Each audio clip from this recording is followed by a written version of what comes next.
Hi everyone, today we're diving into modals of obligation. These modals help us express requirements, duties, and the absence of them. Let's get started. First, let's look at how we express current or general obligations. We use must, mustn't, have to, and need to for this.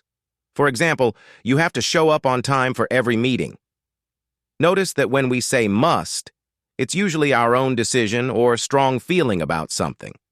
On the other hand, have to often implies that someone else decided it, like your boss or a rule.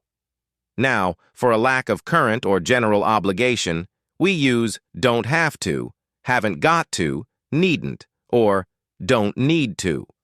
For instance, you don't need to bring anything to the potluck, everything's already prepared.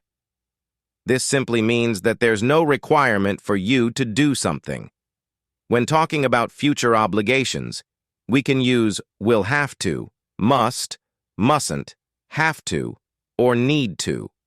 For example, you will have to study hard if you want to pass the final exam.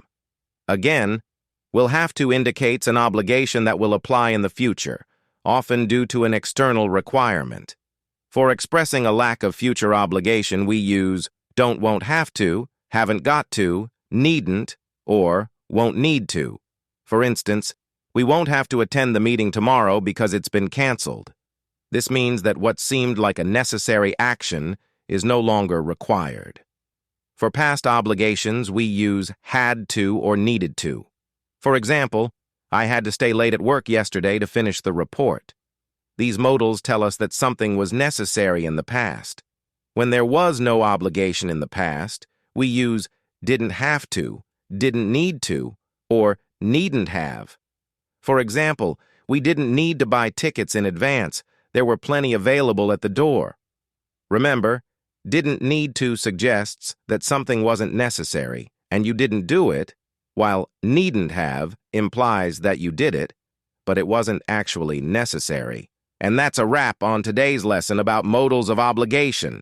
If you found this video helpful, please give it a thumbs up, subscribe to the channel, and hit the bell icon to stay updated.